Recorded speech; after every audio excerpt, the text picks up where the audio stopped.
Hello everyone. I'm just a little bit early, but we just wait for a few seconds. And hi Natalie. Hi Jimmy. Thank you. Hello, hello. I'm sorry. Hi Joe. Good to see you. Hi.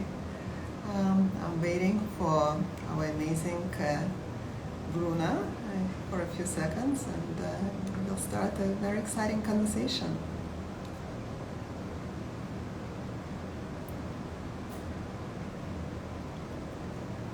He had to wake up very early today, but I'm very grateful. It's a 13 hours difference between Singapore and Miami. He's in Miami. Oh, hi. Thank you. Greetings to you back to Seoul. Joe.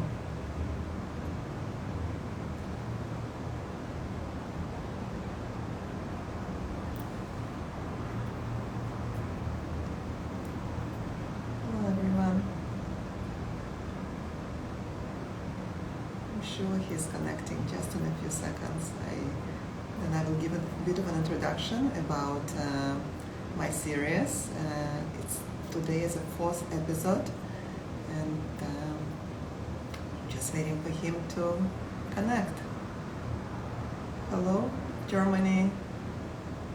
Oh, Bruno. Okay, hi Bruno. I have to. Okay, view request. Hang on. He's connecting just in a second. I've already found him, and just here we go. Hi, Bruno.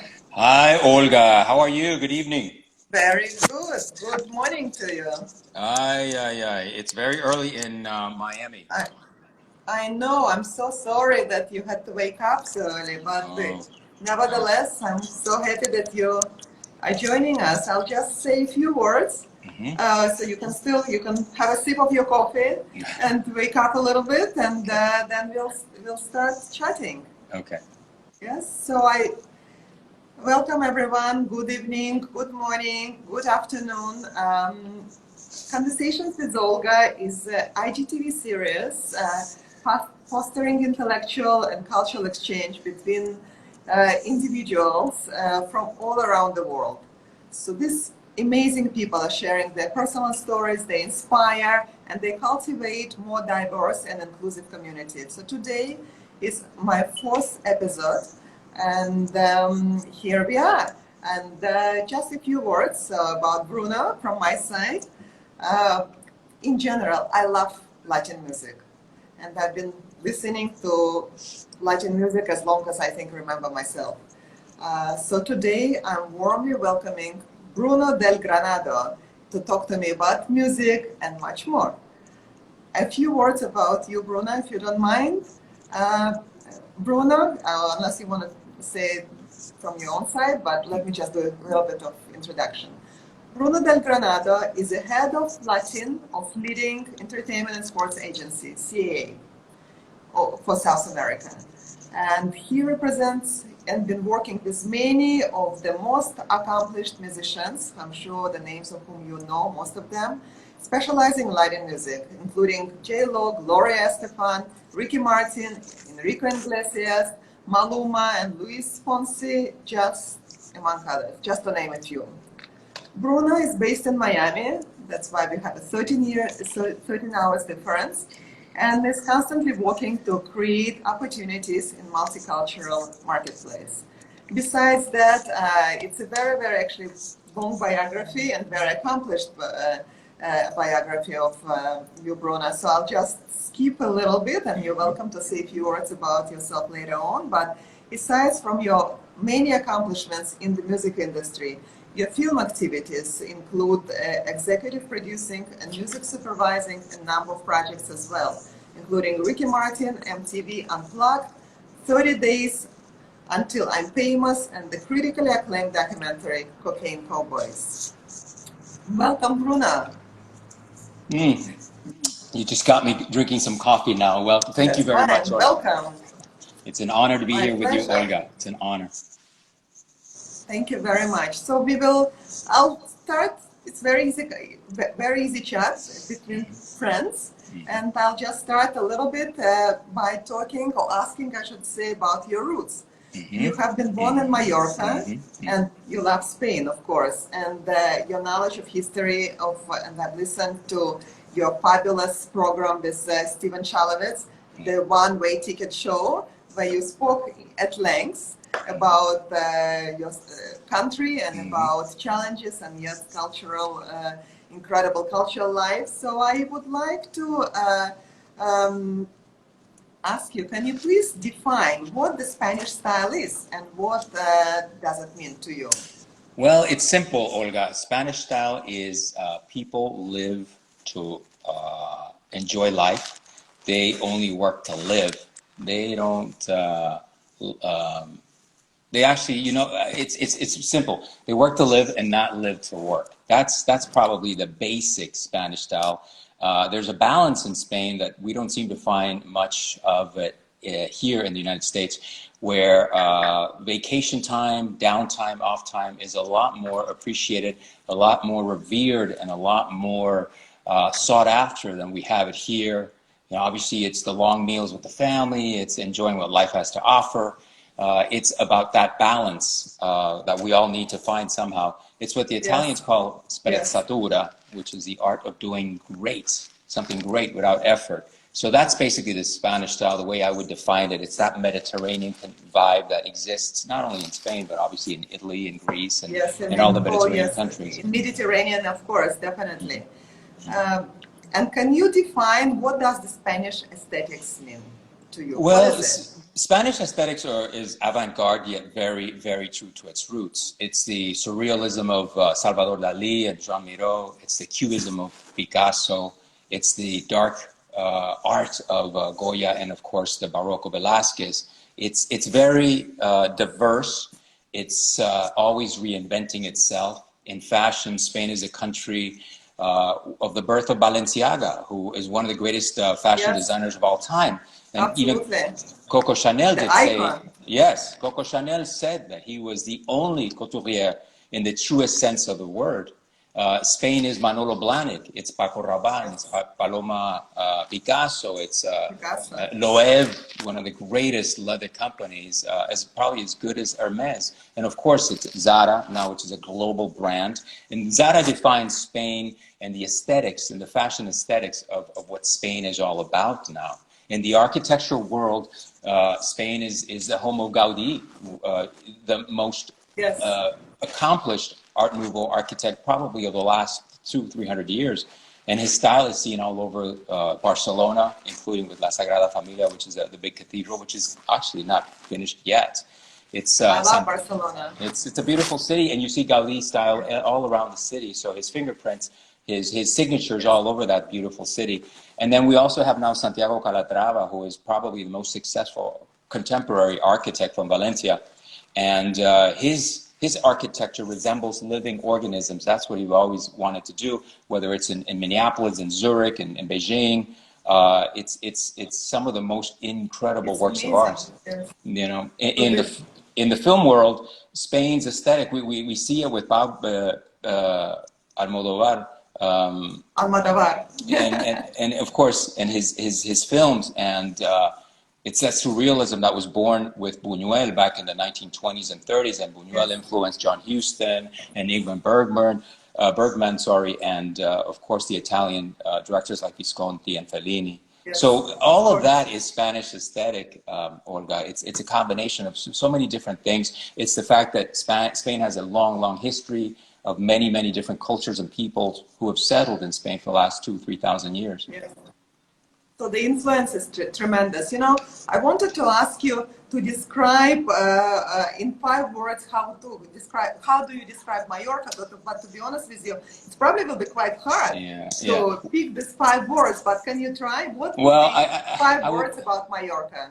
The first 5 words that come to my mind are obviously sea, sun, mountains, history, and incredible food. But I want to add something really quickly to this. It's a story that I remember hearing a long time ago. when I was a lot, I hadn't traveled that much from Spain, but I remember being in a small village in the center of the island, and I heard an old man tell his grandson how Mallorca was created. And it was a very interesting story, and I just want to relate it to you. It's really fast. So the old man was saying to his son, to his grandson, and I knew it was his grandson because the grandson kept calling him abuelo, which means grandfather in Spanish. So the old man said, when God created the earth, the heaven and the earth, and the stars and the forests and the rivers and everything, it took him 6 days to create all of the beautiful, majestic things that we see around the world and the universe. He said on the seventh day, before God rested, he washed his hands after spending 6 days working and creating this beautiful universe that we call home.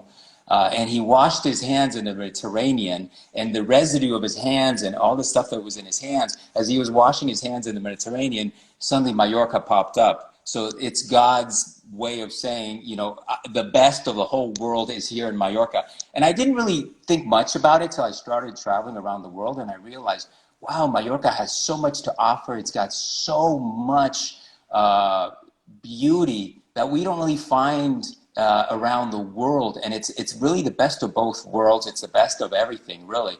So that story just really stuck with me, and I've never really forgotten it.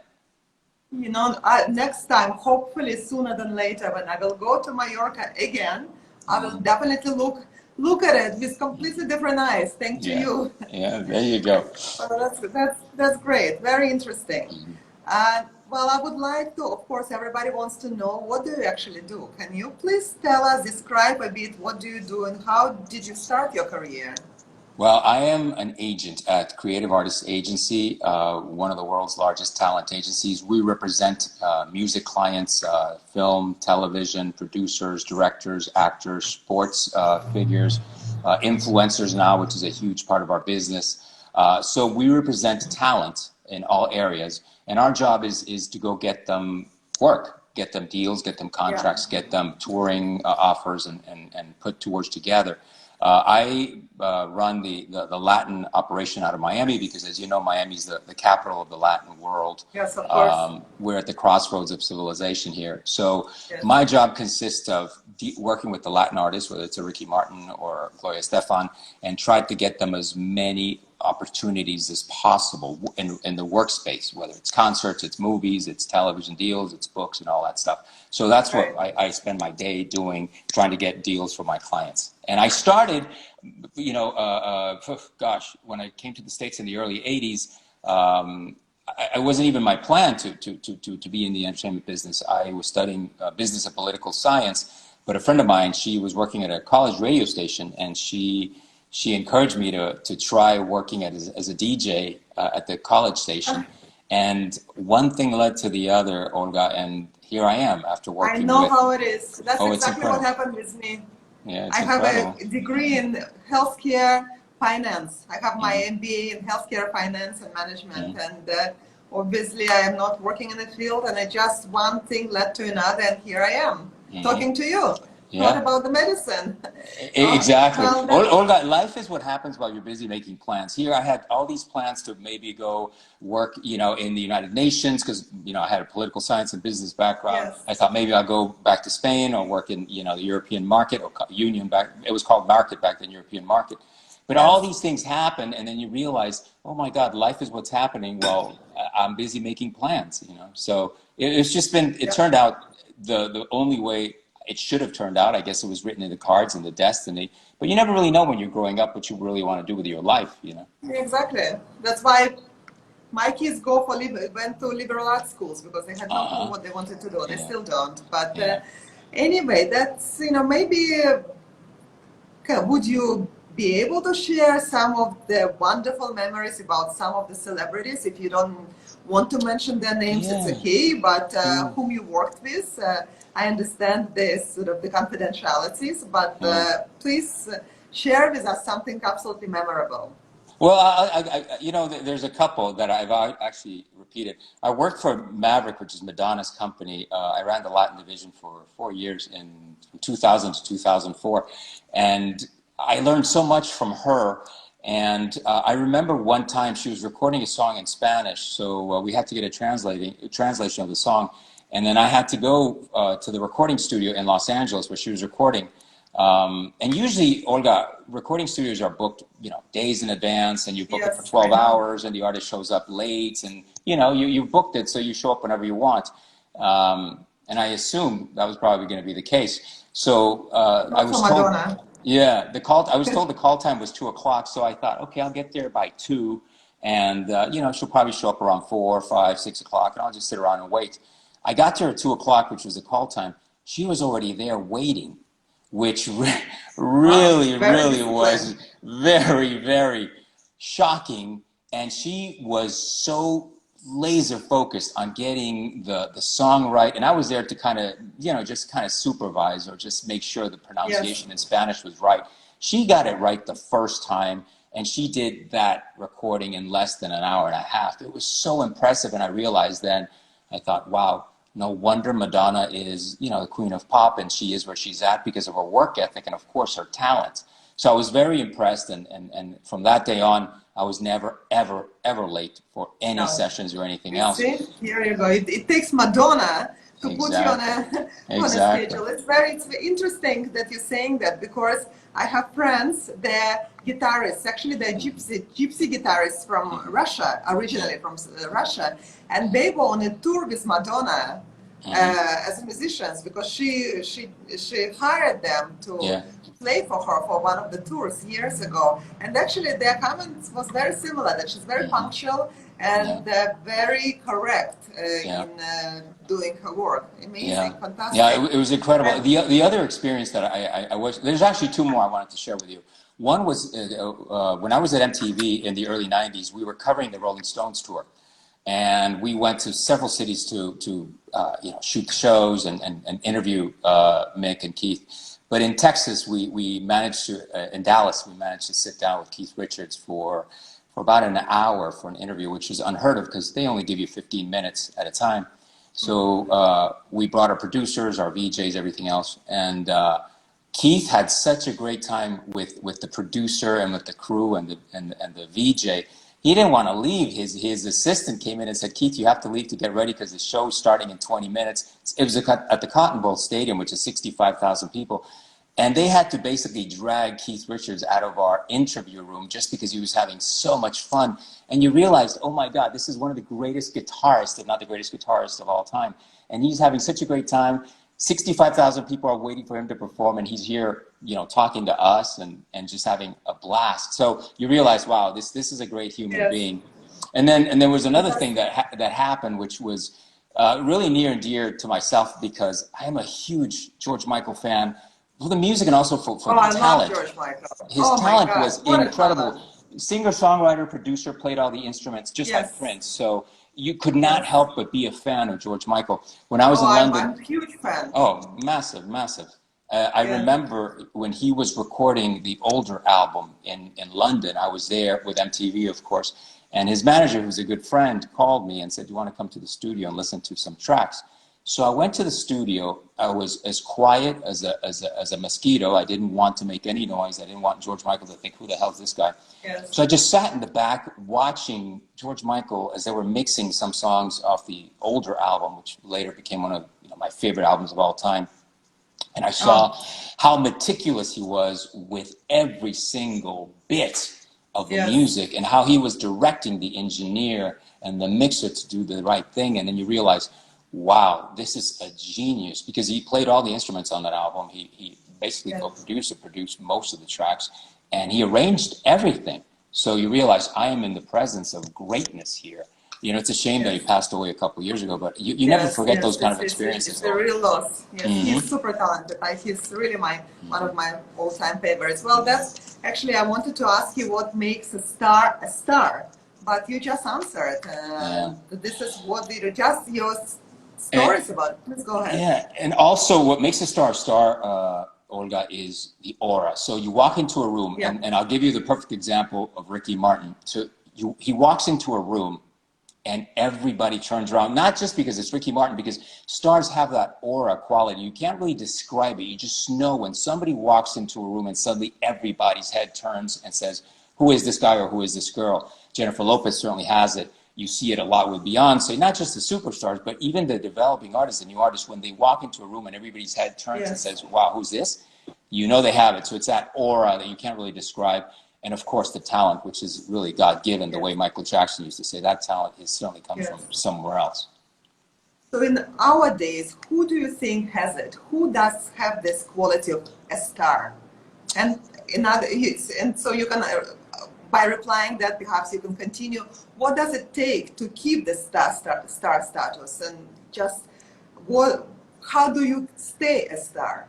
Well, right now, I must say probably the biggest two stars we have in the universe are Beyonce and Jennifer Lopez, because they do have talent and they're what we call multi-threats. They're not only singers, they're actresses, dancers, composers, they're choreographers, there's everything. So they are probably the two biggest stars that we have right now, true talented stars globally. And what does it take, Olga? It's the determination to keep working every single day. You're never going to be good enough. You're never going to be. You can never say I've paid my dues, because somebody younger is probably coming right behind you to try to take your place.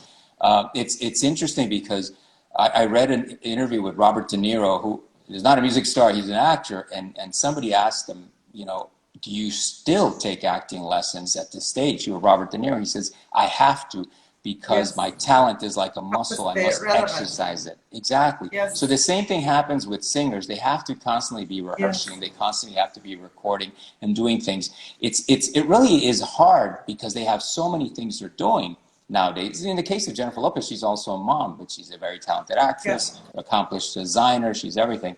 So it's the drive to get up every morning and just go out and conquer. You can never, ever rest on your laurels as an artist. And those are that's a sign of greatness, Olga. The great ones are the ones who keep working every single day. Absolutely. This is what behind the scenes that most of us don't see. It's just like behind the scenes of your work and of my work, and of course the stars. Can you tell us whom we should be looking at the present time? Who you think is really on par becoming a star? Well, right now, actually on the music side, there's actually what we call global music. That's where it's really at right now, music from all over the world.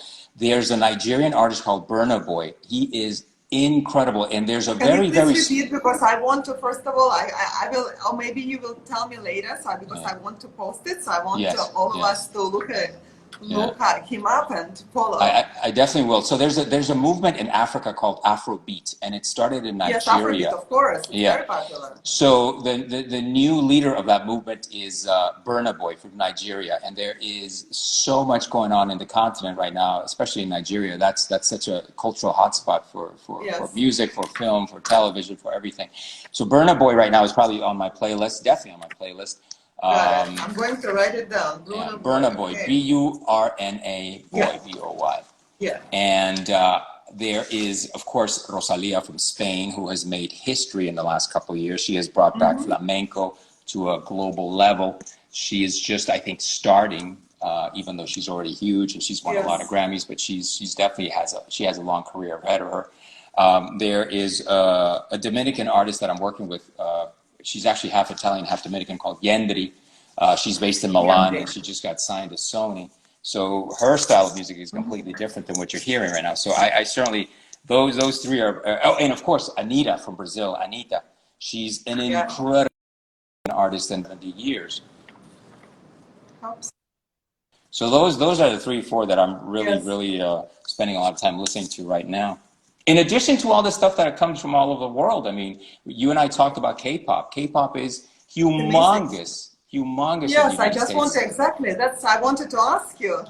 Can you share your views about K-pop and how popular it's right now outside of Asia, actually? It's incredible. So I think that the secret sauce to K-pop is that it's so perfectly produced. You see these boy bands and these girl bands, like right now BTS or Blackpink, who's the biggest pop group in the world, it's girls.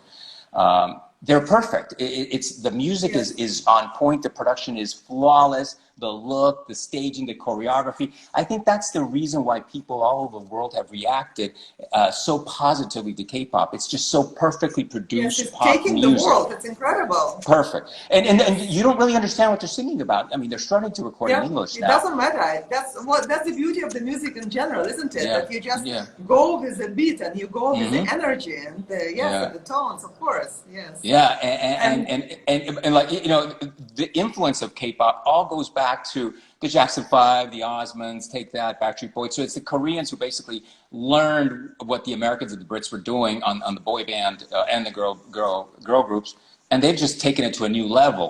yes. And Korea,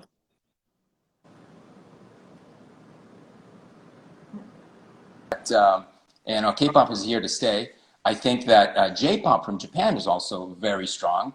There's a group from Japan called Okay. Arishi. They're working with Bruno Mars. You know, Asian music overall, Olga, is very powerful right now. Yeah, Of this course, is Mando why, yes, pop. that's actually would have been my next question about China and with regards to Hmm. the global entertainment Hmm. impact, because I think Yeah. this is also something to definitely to look at and to be aware of heavily. Absolutely. I mean, China has overpassed the United States now in the In so many theatrical ways. business, which means obviously in many ways, but in the theatrical business, it means China is the world's biggest theatrical market now, which means they probably generate more Yes. money in the movies than the American market does. On the music scene, the whole Mando pop scene is huge, not only in China but in Asia as well. You have artists like Jay Yes. Chou or JJ Lin who are very popular, not only in China but in Singapore as well, and Taiwan, Malaysia, Indonesia, Yes. and even Absolutely. as far as Australia. So I think Mando pop is something to be watching and be looking for as well. Great. Um, can you tell me about your executive 24/7, I guess, job? And I can certainly relate to it because when I stage my projects, when I stage events and everything, Uh, it's definitely 24/7. So it is similar.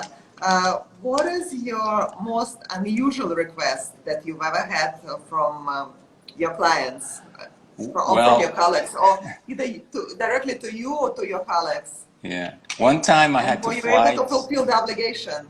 Yeah, no. It's we have to be available to do whatever they ask us to do. One time I had to fly to Los Angeles to pick up a laptop, just to pick up a laptop that a client forgot at a hotel, and they didn't trust FedEx or anything. They So I had did. to get on a plane and fly 5 hours to LA, pick up the laptop, and fly right back. So anything Well, I hope is they flew you first class for that. yeah.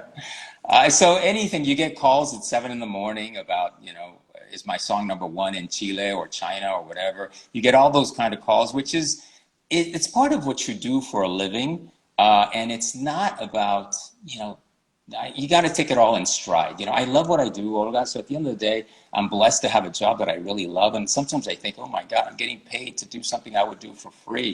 Just don't tell my boss that. But I really, I'm so passionate about what I do that it doesn't really, it's not a job, it's a hobby. And I guess Yeah, when it's a hobby, you will do whatever it takes because that's what makes you, you know, happy and gives you a lot of satisfaction. absolutely. Yes, that's why, yes, I totally can relate to it.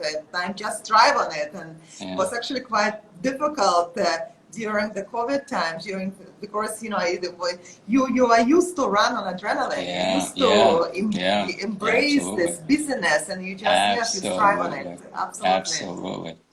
But we Yes. love what we do, Olga, and it's the same thing. You know, I am assuming we have the same kind of roles where you put together events. We have to put together concerts. We have to make sure everything runs on time. And the minute your Yes. event starts is the minute our concert starts. And God forbid there's a little problem. You have to make sure, the chairs are ready. You have to make sure the audience is in its place. You have to make sure the artist is ready to go on stage when they have to. Yes. Oh my God, the logistics of putting shows together are just like the I logistics of know. what you do, you know? Same Yes, thing. it's very similar. But I eradicated the word problem. Problem word just doesn't exist in my Mm, vocabulary. mm, Challenges, things that we need to resolve, and we deal with it because that's what it is. So it doesn't matter whether you want to call it as a problem or as a challenge or something that we have to do in any case, and we just do it to the best of our abilities, and that's how people like you and me probably are. That's why we work in this kind of industry. So and that's why we've survived. That's why we've survived so long, Olga. Exactly. So, well, that brings me to our present time. Actually, how's Miami these days, by the way? Miami's like Singapore, Olga. Miami is at the southern tip of a peninsula called Florida, just like Singapore is at the southern tip of the Malay Peninsula.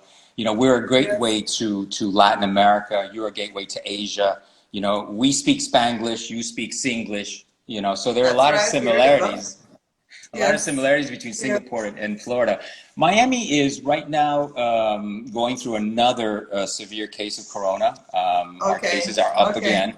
So this year has been very, very taxing on Miami. The economy runs on tourism, of course, like it does in a lot of other places. We had Art Basel, which is one of the biggest generators of tourism and money for the city, that was canceled. Yes, how did it go? Was it live? No, or was it virtual? No, it's canceled. It's probably it's canceled. Of course, it's completely canceled. A course. lot of the other festivals. Miami used to be a seasonal city, and it used to be from October, November to April, and then during the summer hurricane months, it was dead. In the last 10 years, it's become a year-round city of conventions and events and award shows and everything else. This year, everything has gone away. They are doing the Latin Grammys next week virtually. They've done the Latin American Billboard Awards virtually. So Art Basel's canceled. So it's a weird time. But at the same time, Olga, you know, we have to. It's a new day. How is the mood of the people? The mood of the people is probably. It's getting better, especially this week with the announcements of the COVID vaccine and the things that, you know, people are starting to wear masks and people are starting to practice social distancing. Becoming more obedient. Yeah. So I think in a couple of months we should hopefully cross our fingers and knock on wood, we should be back in the swing of things and you know, being the capital of Latin America and the gateway, just like you guys are, you know. You know, I have a place in Miami actually, but I haven't been there for ages. So next time you must come. You must come. It's a beautiful city. It's a beautiful city. You know, and I got to tell you, I've been to Singapore, and there's so many similarities between Miami and Singapore. You know, the people are very similar. You know, over there as they are here. So it's a beautiful city. I do miss Singapore. I can't wait to be able to go back again. And you know that you have an open invitation. Thank goes you. Without saying. We have to go to Raffles and have a sling again, because that's for sure. Absolutely. You know that Raffles Raffles have been renovated, and it's just brand new and it's beautiful. Actually, it's my second home for the next couple of weeks because I'm doing a number of things at Raffles Hotel, and every time I go there, it melts my heart. I love it. Yes. Well, make sure next time you go, you have a sling on my name, all right? For sure. I will be calling you, and I'll take a picture. Absolutely. The next time we'll do it together. Olga, you know, I still think Singapore Airlines should fly to Miami. They just announced, actually, they started flying to New York a couple of days ago. Direct, so direct to New York from Changi to JFK, because they there was to New York, Yeah. Newark's still there. It's considered the longest flight in the world, but now I guess Changi to JFK will probably be longer. But it would be great if we could have a Changi to Miami flight. That would be incredible. I know.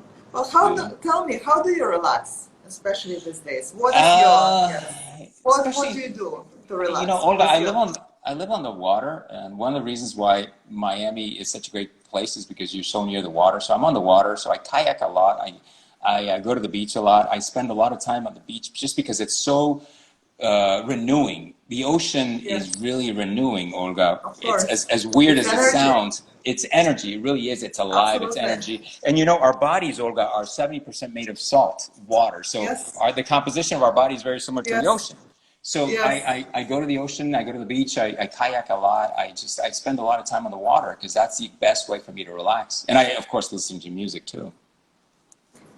That brings me to a question. What kind of music do you listen to when it's not work related? What are you really I listen to favorites? I listen to a lot of music. I grew up in in Spain in the late '70s, early '80s with British, what they called new wave back then, which was Japan, Ultravox, The Clash, Duran Duran. I listened to a lot of that just because that was the music of my youth, and I think there's just a period in British music history that is completely unsurpassed. So I tend to gravitate to that. But at the same time, I'll listen to Latin music, I'll listen to funk, I'll listen to jazz, I'll listen to classic rock and roll. I love the Rolling Stones, I love Led Zeppelin, Van Okay. Halen, all that stuff. But if you were to ask me, my default is probably the new wave from England from the early '80s. Okay. Do you play any instrument? No, Olga, and that's the reason why it was so weird because I've always loved music. I remember as a little kid going to the record stores and spending hours and hours in the record stores and listening to the radio, and I was just so fanatic of it. And my mother got me guitar lessons because she just saw that I loved music so much, but I was just too lazy, I guess, at the time. I regret it now because I should have kept on it. But I just knew Absolutely. somehow Well, it's music was never going to be too a part of late, my life. Bruno. That's true, Olga. It's never too late. It's never too late to Yes. start anything new. It never is. Fantastic. What is your motto? I actually have two. One of which is something my parents taught me early on, which is you don't get what you wish for, you get what you work for. So that is very true because as You much don't, as listen everybody, can you please repeat? You don't get what you wish for. You get what you work for. Very good. I'll tell this to my children. Exactly, because Olga, even if you have dreams, and we all have to have a dream, it all starts with a dream in your head. Yes. But you have to be driven by it because there's nothing worse than somebody saying, "Oh my God, I have a great idea, or I had a dream that I'm going to do this," and then nothing happens. It's not going to come to you. You have to work for it. Whatever your idea, your dream, your project is, you have to work and you have to burn that candle at both ends to make it happen, Olga. It really is. Absolutely. So that's something I live by every single day. And then the other one is actually very simple. It's a saying by Confucius that I use every single day because we tend to complicate things in our business so much. The saying basically is life is simple, but we insist on complicating it. And it's so true. Yeah. Confucius said this thousands of years ago. Yes, and it's still so true very famous today, Olga. Confucius, It's so exactly. true. Yes. We for whatever reason we complicate things, and a lot in our business as well, and whatever we do. But whether it's the ego or whatever it is, but it shouldn't be this hard. It isn't hard. Life is so simple. But I guess we. Yeah, it's all about priorities, isn't it? You have to prioritize. You have to extract the essence of whatever you want to do and whatever is around you, and then concentrate on it. Absolutely. Yeah, exactly. Yes, Exactly. I agree. What do you So really those are think? the ones that drive me every day. I have a couple more, but the one my parents told me that one sticks with me every single day. And of course, anytime things get really complicated at work, I think back to Confucius and I think, oh my God, he was right about this. Why must we complicate things? Why do we have to complicate things?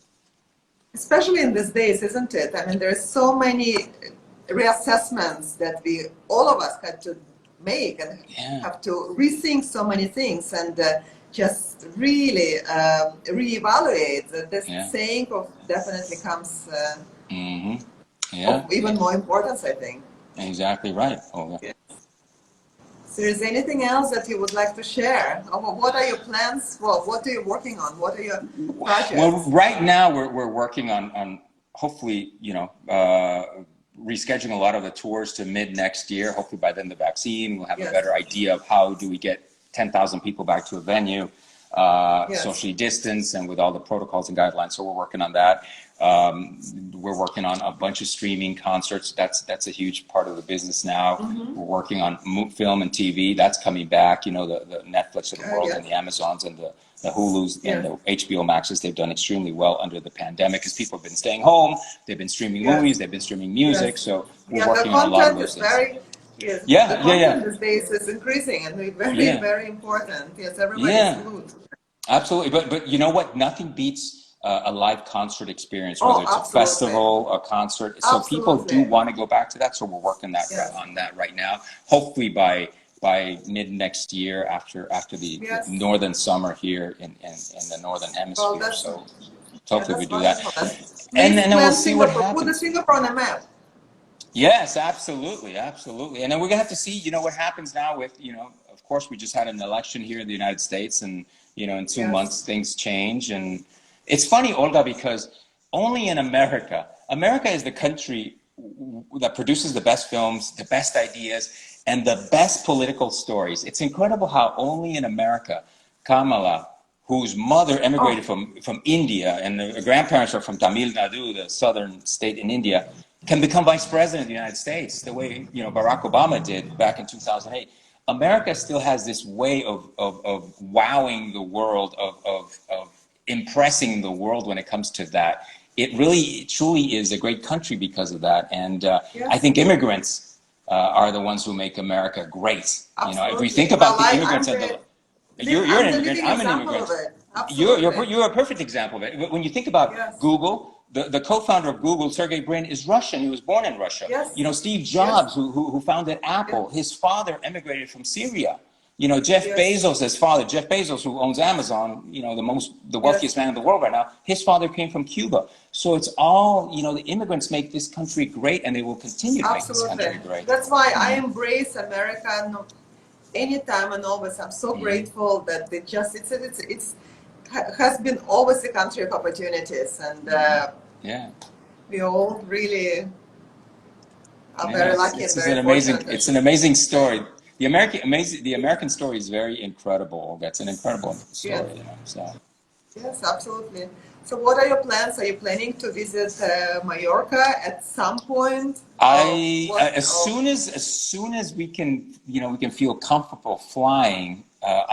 You know, Olga, before the pandemic, I used to fly every week. Every week it was either New York, Miami, LA, Mexico, Puerto Rico, Latin America. So I used to spend probably 40 weeks out of the year traveling. Yes. I haven't set foot on a plane since March 4th, I believe.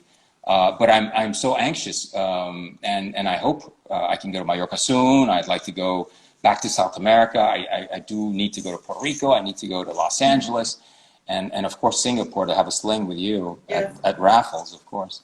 Well, I'm waiting for you, and I'll make sure that the Singapore Sling is waiting for you right There you there. go. And There now you we go. even, right now it's even more perfect than before. I try, believe Yeah. me, really. How are the cases in Singapore, by the way, the corona They're cases? almost non-existent.